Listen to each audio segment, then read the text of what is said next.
Twashimire ko mandanya kumviriza ijwi rya Amerika. Ijwi rya Amerika isamira na Washington DC mu Kirundi no mu Kinyarwanda. Mu Burundi muri ko mutwumva ku mirongo migufi ya shortwave kuri metero 19 na 22. Mu Rwanda naho dusamiranirana kuri FM 104 n'ibice bitatu ijwi rya Amerika no kuri FM 88 n'ibice bitatu ya radio Inshuti ya Bose. Ikaze makuru kuri no mugoroba mugiye gushikirizwa na Joediana Ninahazwe. Ingingo nkuru ziyagize abarwanyi umurwi Maimai urwanyi ubutegetsi bwa Republika ya Demokarasi ya Kongo nawo mu murwi Red Tabara urwanyi ubutegetsi bwo mu Burundi bagirizwa ko baraye banyuruje abapfasoni n'abana b'abanyamurenge barenga 200 n'inyuma y'ibitero bivugwa ko bagavye ejo kuwa gatandatu. Baduteye nyine mu gitondo nka saa 11 turihisha turatawanyika none ubu turahantu bita mu marimba. Uyu numwe mu bafasoni yemeza ko ari mu banyurujwe yaba Red Tabara yaba Maimai barahakana ivyo bagirizwa. Muraza kuvyumva muri ano makuru.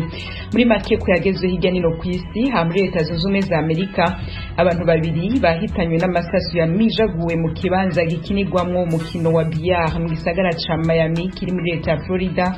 Navyo turabigarukako mu yagezweho ku mugabane wa Afrika harimwo ayinama yo kwiga ku kibazo c'itembagazwa ry'ubutegetsi baye ubugira kabiri muri Mali mu kiringo c'amezi 9 iriko ibera muri Ghana mu kanya Midoni. Nongere ndabahikaze abantu babiri bahitanywe n'amasasu yamijaguwe mu kibanza gikinirwamwo umukino wa billard mu gisagara ca Miami kiri muri Leta ya Florida mu manuko bushira ubuseruko bwa Leta Zunze Ubumwe za Amerika. Police yaho vyabereye yavuze ko mu masaha ya kare cane kuri no wa Mungu abantu batatu bitwaje inkoho basohotse umuduga barimwo batangura kurasa ahari hateramiye abatari bake bahejeje baca bahunga bakoresheje uwo muduga nyene.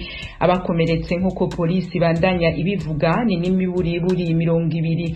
Ico kibanza cariko gikinirwamo billard kinakorerwamo ubucuruzi butandukanye cariko kiberamwo kandi ibitero bikorwa n'abitwaje inkoho mu bibanza biba biteramiyemo abantu. Amashure n'ahakorerwa ubudandaje muri Leta Zunze Ubumwe za Amerika bisa nk'ivyabaye akaranda. Mu kwezi guheze President Joe Biden yavuze ko iki kibazo kimereye nabi cane Amerika. Ishirahamwe ryigenga naryo Gun Violence Archive rivuga ko mu mwaka uheze abarenga 43 baguye mu bitero vy'abitwaje inkoho mu mareta atandukanye ya Leta Zunze Ubumwe za Amerika. Tuva muri Amerika twerekeza muri Tanzania aho abayisilamu bifuza kuzoja mu rugendo rweranda rwa Hajj ruzobera mu gisagara ca Mecca muri Arabia Saudite mu kwezi kw'indwi basaba kuronswa incanco za COVID ya 19. Urugendo rwa Hajj ruri mu rwo abayisilamu babishoboye basabwa gukora n'imiburi rimwe mu buzima bwabo. Uno mwaka Arabia Saudite yavuze ko atanumwe azokwinjira igisagara ca Mecca kiberamo urwo rugendo kigafatwa nka ceranda muri iryo dini adacandazwe umugera wa corona. Mu gihe Tanzania itaratangura gucandaga uwo mugera, abayisilamu bo muri ico gihugu bavuze ko bafise impungenge ko bishobora gutuma abavyifuza bataja muri urwo rugendo. Umwe mu bavuganye n'ijwi rya Amerika muri Tanzania yagize ati umwanya usigaye kugira ngo urugendo rwa Hajj rutangure ni muto, ariko turizeye ko indongozi zacu zizobidufashamwo.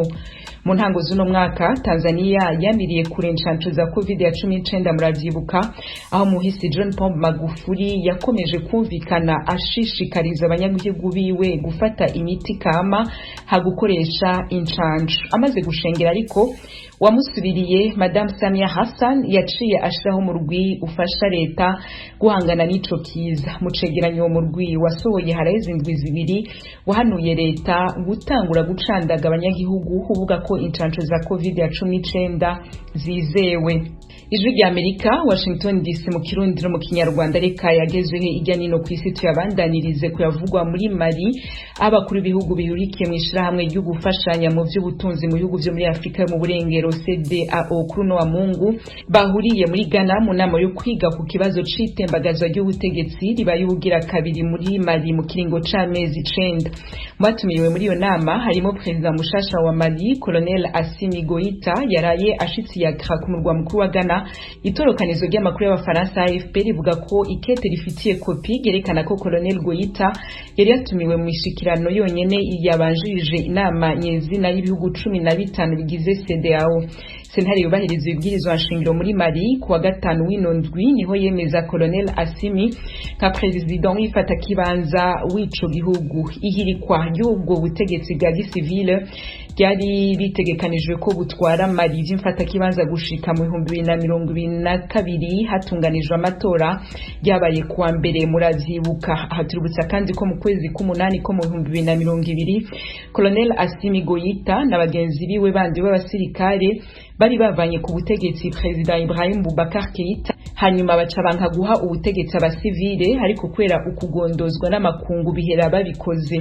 Kuri no ncuro ya kabiri batembagaje ubutegetsi bavuze ko bazokubahiriza isango ryo gutunganya amatora mu 2022 naho hashobora kuzoba harimo impinduka batavuze.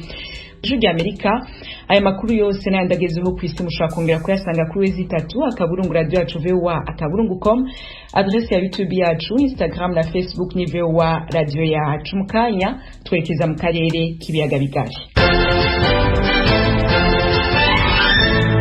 Amakuru mu karere k'ibiyaga bigari turahera muri Republika Demokarasi ya Kongo aho ubuyobozi bwa Mutuality y'abanyamurenge bari muri groupement ya Bijombo bagiriza abarwanyi umurwi wa Mayimayi urwanya ubutegetsi bwa Republika Demokarasi ya Kongo naho mu murwiro editabara urwanya ubutegetsi bwo mu Burundi ko baraye banyuruje abarenga 200 bagizwe n'abagore n'abana. Ni mu bitero bivugwa ko iyo mirwi yagavye mu mihana itandukanye y'abanyamurenge baba muri territoire ya Uvira intara Kivu y'Epfo.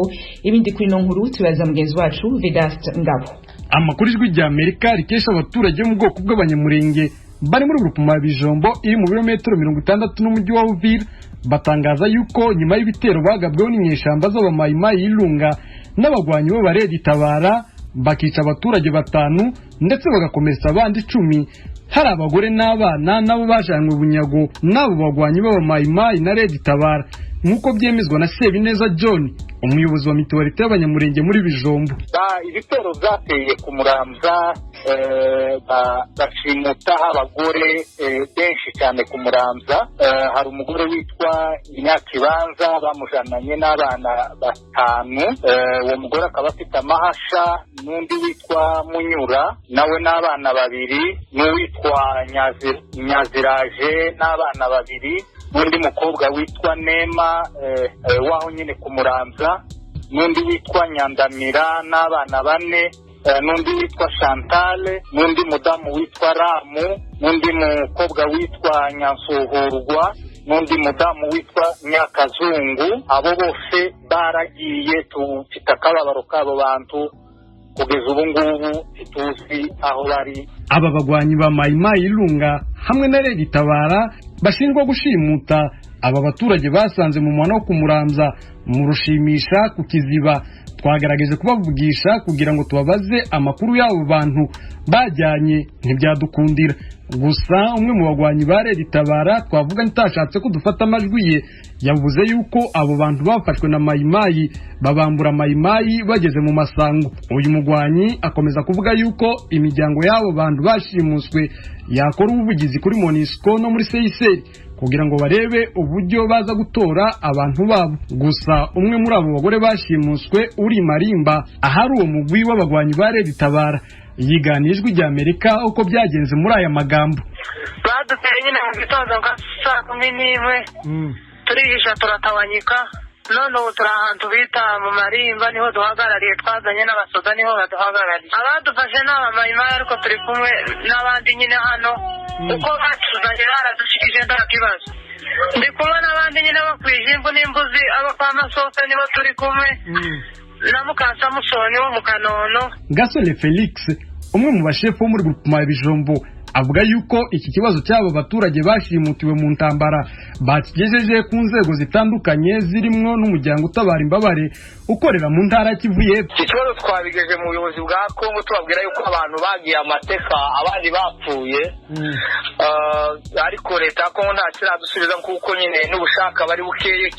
CSR tumaze kwibwira yatangiye gukora amakontakte mu rwego rwabo bashakisha ari amagurupe arme kugira ngo barebe yuko bagarura abantu. Aba baturage b'abanyamurenge bashinja igisirikare cya Kongo FARDC gikorera mu Bijombo ko bategwa bakicwa bakanyagwa amatungo ndetse abagore n'abana bagashimutwa kirebera. abantu baraterwa kandi bagaterwa hari leta bagaca mu maka ya leta bagatambuka bakagera mu mihana bakica abantu leta irebera bagasura bakagaruka bagaca mu maka ya leta bakagenda ndetse n'ibinyagimwe bakayasigira abasirikare ba leta ikaya gisirikare bacemo baciye kwikiri kuri Gongwa baca kwikiri mu Gatanga baca kwikiri ku Muramvya baca kwikiri kuri Nyarwango ayo maka yose bayaciyemo yarimo abasirikare kandi benshi baragenda bica abantu bashimuta n'abandi abantu bagera kuri 27 bafite uyu munsi. Gusa mu itangazo umuvugizi w'igisirikare cya Kongo muri aka karere yarayashyize hanze Kapiteni Dieudonné Kasereka yavuze yuko ejo habaye intambara hagati ya Mayimayi y'Ilunga ifatikanyije na Red Tabara igwana n'abagwanyi ba Colonel Makanika hanyuma FARDC yari mu mwana wo kumurambya iwuvamo ejo gucungira umutekano abaturage barimo bahunga berekeza ku Mugeti. Red Tabara yakunze guhakana kwitivanga mu bitero by'abamayimayi bagaba ku baturage b'abanyamurenge batuye muri teritwari ya Uvira, Fizi na Mwenga. Gusa mu kwezi gushize hari umusaza witwa Kazingo Gracier yafatiye mu ntambara zabereye mu Rurambo nyuma y'ibyumweru bibiri iza kumurekura. Vedaste Ngabo ku bwaragijwe rya Amerika Uvira mu Ntara Kivu y'Epfo. U Rwanda rwongereje igihe ntarengwa cyo gukoresha impapuro z'inzira passport zisanzwe izihasanzwe zategerezwa guhera ku itariki ya 22 z'ukwezi kuza zigasubirirwa na shasha zikoreshwa mu muryango wa Afrika y'ubuseruko. Leta y'ico gihugu isigura ko ikiringo cyo kuzisubiriza congereje umwaka wose mu ntumbero yo korohereza abagizwe ingaruka n'ikiza ca COVID-19. Ibindi kwino nkuru reka tubaze mugenzi wacu Asumta Kaboyi. Urwego rushinzwe abinjira n'abasohoka mu Rwanda rwatangaje ko rwongereye igihe ntarengwa cyo gukoresha pasiporo zisanzwe. Iziriho ubu zagombaga kurangira n'itariki ya 27 z'ukwezi gutaha kwa gatandatu uyu mwaka zigasimburwa na pasiporo nyarwanda y'ikoranabuhanga y'umuryango wa Afrika y'Iburasirazuba. Ubu abifuza pasiporo nshya zizasimbura izari zisanzwe bahawe kugeza tariki ya 22 z'ukwezi kwa gatandatu mu mwaka wa 2022 nkuko bitangazwa na Lieutenant Colonel Gatarayiha Regis ukuriye uru rwego. Avuga ko iki cyemezo cyafashwe kubera ko bamwe mu banyarwanda baba mu mahanga bari bahuye n'ikibazo cyo kutabasha kuzihindura bitewe n'icyorezo cya COVID-19. Abanyarwanda benshi bari mu mahanga barimo abahatuye ndetse n'abanyeshuri bigira hanze nyine mu bindi bihugu by'amahanga bagiye batugaragariza imbogamizi zitandukanye bagiye bahura nazo z'uko batabasha kugera kuri za ambasade zibegereye z'u Rwanda kugira ngo babashe gufotorwa no gutanga ibikumwe byifashishwa mu kugira ngo bahabwe nyine pasiporo nshya zikoranye ikoranabuhanga. Muri urwo rwego rero guverinoma imaze kubyitegereza pasiporo rero zikaba zongerewe igihe cy'umwaka umwe ni ukuvuga amezi 12 igihe cyari cyaratanzwe igihe ntarengwa abanyarwanda bose bashaka pasiporo nshya bakwiye kuba bazibonyemo. Zikaba rero aho kugira ngo zizata agaciro ku itariki 28 z'ukwezi gutaha kwa Kamena 2021 icyo gihe cyongereho zikaba zizata agaciro cyangwa n'izongera gukoreshwa nyuma y'itariki 28 Kamena 2022. Izi pasiporo nshya zizaba zigura amafaranga y'u Rwanda 100,000 mu gihe izo zizasimbura zo zaguraga 50,000. Kuva aho gahunda yo guhindura pasiporo ivugiwe mu mwaka wa 2019 urwego rushinzwe abinjira n'abasohoka rutangaza ko abanyarwanda 100,000 ari bo bari bamaze gufata pasiporo nshya biganjemo cyane ab'imbere mu gihugu kuko bagira ku 95,000. Igiciro gikubye kabiri cyari gisanzwe cyatumye bamwe babona ko abafite ubushobozi buke batazabasha kubona izi pasiporo, bikubitiraho ko noneho ubukungu bwa benshi bwahungabanijwe n'icyorezo cya COVID-19. Gusa Damascene Rusanganwa ushinzwe imirimo muri iki kigo yahumurije abanyarwanda. Nta gihe runaka kigenwe cyo ko umuntu agomba kuba yahinduje pasiporo. Umuntu ahindura bitewe n'igihe afitiye urugendo cyangwa byifurije. Ni ukuvuga ngo n'utazayihindura muri uyu mwaka akazaza 2025 ntabwo tuzamusubiza inyuma, ahazaza azafata pasiporo nshya. Kugeza ibi bihugu byose bigize Afrika y'Iburasirazuba byumvikanye gushyiraho pasiporo nshya ikoranye ikoranabuhanga. Umuyobozi w'ikigo gishinzwe abinjira n'abasohoka mu Rwanda avuga ko buri gihugu kizagenda gihindura bitewe n'aho bagejeje imyiteguro. Asumta Kaboyi, Ijwi rya Amerika, i Kigali. Ijwi rya Amerika, Washington DC mu Kirundi no mu Kinyarwanda. Turabandanya n'amakuru tubafitiye muri kano kanya. Uno musi ku mugoroba niho hasozegwa irushanwa rya Basketball Africa League ryari rimaze indwi zibiri ririko ribera ku murwa mukuru w'u Rwanda i Kigali. Ku murongo wa telefone ndi kumwe na mugenzi wacu Jean-Claude Munyandinda amaze izo ndwi zibiri zose abikurikiranirana hagufi. Jean-Claude Munyandinda, amahoro ngaho kuri Arena. Ni meza. Uno munsi imikino yari itegekanijwe yagenze gute muri rusange? Nibyo muko wari ubikomojeho, uyu munsi nibwo irushanwa rya Basketball Africa League ryabereye mu Rwanda ryasojwe.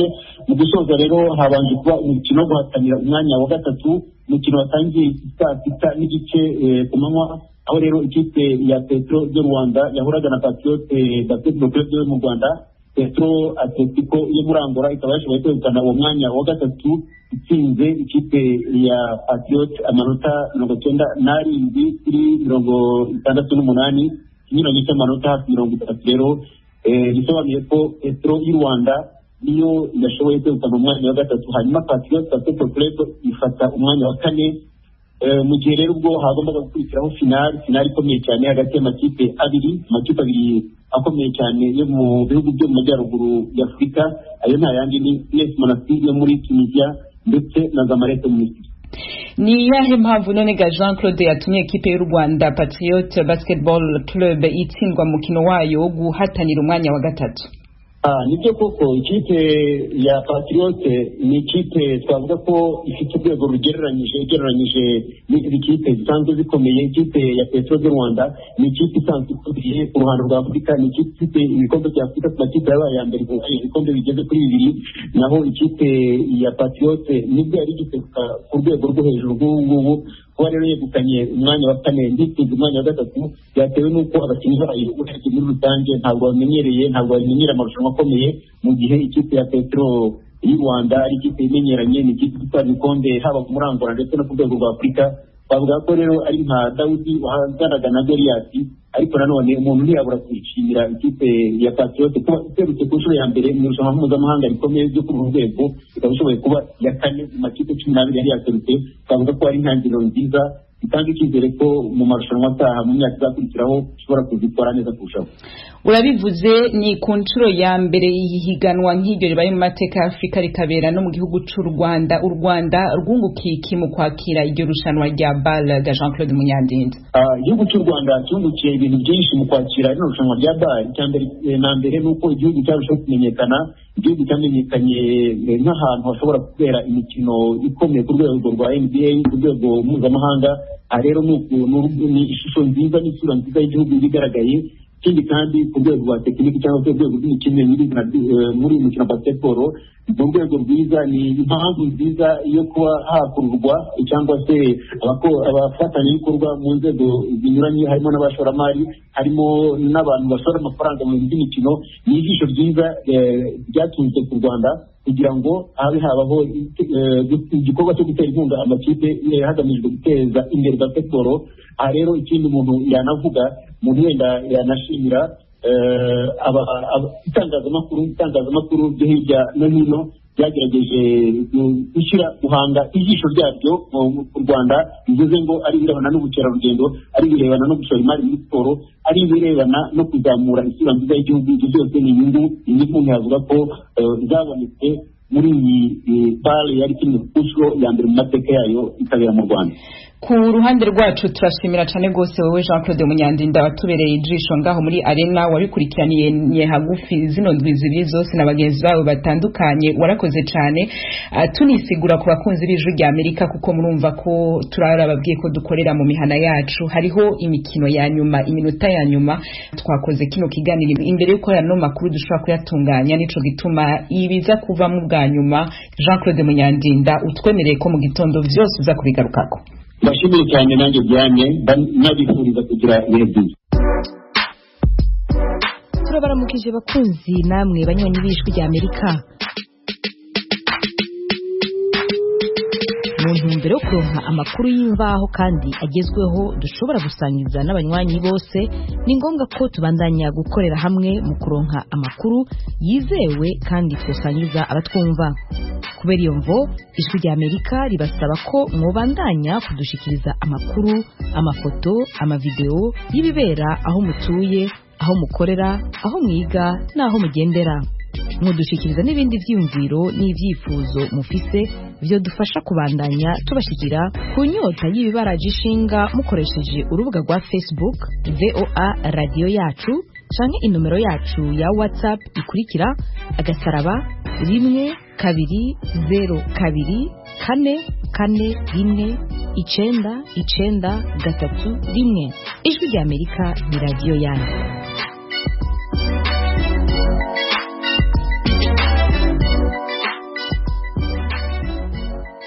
Ijwi rya Amerika, Washington DC, mu Kirundi no mu Kinyarwanda. Uko umuvuduko mu vy'ubuhinga bwa none ugenda urushirizaho gutera imbere, ubuhinga bwa none mu vy'ubutunzi, ubucuruzi n'amasoko navyo nyene ntibisigara inyuma. Muri no misi haravugwa cyane ubwiyongere bw'amafaranga cihishwa canke amafaranga adafatika mu ntoki yo kuri internet azwi mu Congereza nka cryptocurrency.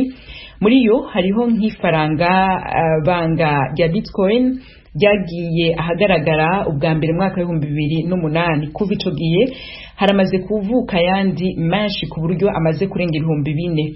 Uko agenda avuka ni nako abantu barushirizaho kuyaguramwo imigabane bakayibikako. Ariko none ayo mafaranga akora gute, uyabona gute, agenzurwa nande? Ivyo n'ibindi mugenzi wacu Edi Rwema yabiganiriye ko na bwana Olivier Kamanzi, umuhinga mu masoko y'imari n'imigabane aba mu gisagara ca Chicago hano muri Leta Zunze Ubumwe za Amerika. Wenda kugira ngo abantu babyumve neza, usanzwe hari amasoko abiri, isoko rya cash cyangwa se currency exchange zisanzwe, hakabaho n'isoko ry'imari n'imigabane cyangwa stock exchange. None ubu haje rero ubundi buryo bushyashya abantu bifashishije ikoranabuhanga bashobora kugura icyo bita faranga banga nk'uko wabyise. Ibyo ni ibintu bishyashya cyane bigezweho ubu ngubu muri iki gihe nk'uko wari umaze kubivuga. Wenda natangira nsobanura aho byaturutse mu buryo bwihuse ntabitinzemo, noneho tugashobora gutangira gusobanura wenda icyo ari cyo faranga banga n'icyo ari cyo, biravuga iki, bikora gute, noneho nk'ushaka kuba yagura gute, yagurira hehe, cyangwa se tukamenya kuri iryo soko uko narisobanuriye iryo soko ry'ifaranga banga. Navuze amasoko atatu: isoko rya kashi, isoko ry'impapuro ariryo bita stock exchange, hakaba n'iri soko nyine ry'ifaranga banga. Ayo n'amasoko atatu muri iki gihe agezweho, ubu rikaba ari iryo soko nyine rigezweho cyane cyane. Impamvu rigezweho nuko nta leta n'imwe cyangwa se nta mategeko arigenga. Icyo kintu cyo cyane mbere navugaho n'icyo cyane gitumye iri soko rigezweho cyane. Ubundi byatangiye ubwo hari abantu banditse, ni abantu cyangwa umuntu cyangwa groupe y'abantu banditse icyo bita white paper. Icyo gihe white paper twese twabyita nko gutanga amakuru ku kintu kitazwi. Bamaze kubyandika babishyira kuri internet, abantu barayibona. Bamaze kuyibona haje kuza iyo nyito yiyitiwe umugabo witwa Natoshi, umugabo cyangwa se groupe y'abantu witwa Natoshi Nakamoto. Abo n'abayapani. Wenda twavuga ko byaba byaraturutse mu Buyapani cyangwa nta bubizi kuko niho byaje mu mwaka 2007. Uko byatangiye kuri iryo soko rero ryitwa faranga banga koranabuhanga. Harimo ibicuruzwa biri kuri iryo soko. Ubwo nabyo turaza kubivuga n'ibicuruzwa byinshi. Hari ibyo ikizwi cyane ni icyitwa Bitcoin, ari nacyo cyatangijwe n'abo Bayapani. Iyo white paper yandikaga kuri Bitcoin niyo yasobanuraga icyo ari cyo. Abantu rero iza kumenyekana, abantu batangira kuyigura bikoresheje ikoranabuhanga. Nk'izi twavuga ni icyo bitwa Litecoin, hari Dogecoin, abanyafurika natwe twazanye ibyacu. Hari ibyo bita Odua coin nayo ni y'abanyafurika, yakozwe n'abanyafurika. Nayo ngo hari abantu bashaka kumenya byinshi, ni byinshi cyane. Impamvu ari byinshi nuko buri muntu wese ukoresha ibyo bita protocols. Ni programme informatique. Umuntu wese ushaka gushyiraho ubu buryo ukoreshejwe ifaranga mbaga, buri wese yabikora ari ubizi, gakoresheje za protocol. None akaba yakora programme informatique cyangwa application, akaba yabikora. Uvuze ko ari byinshi. Imibare mfite kugeza ubu ngubu bigaragaza ko ayo mafaranga banga amaze kurenga hafi 6,700, akaba afite agaciro ka triliyoni 2. ubwo ni miliyari 2,000. urebye nka transaction cyangwa se ubucuruzi bwagiye buba nko kuri bitcoin bwonyine bugeze nko kuri miliyoni 7,000 niko navuga, ariko ubucuruzi bugenda guhererekanya amafaranga agenda ava ku bantu agenda ku bandi gutyo. ubwo avugaga isoko bwaryo uko rihagaze uko ringana. ibyo uvuze nibyo rwose. isoko ririmo ritera imbere cyane. Ni isoko ririmo ritera imbere cyane. warukomoje kuri iyo ya bitcoin, wenda ushobora kugerageza ukabwira abakurikiye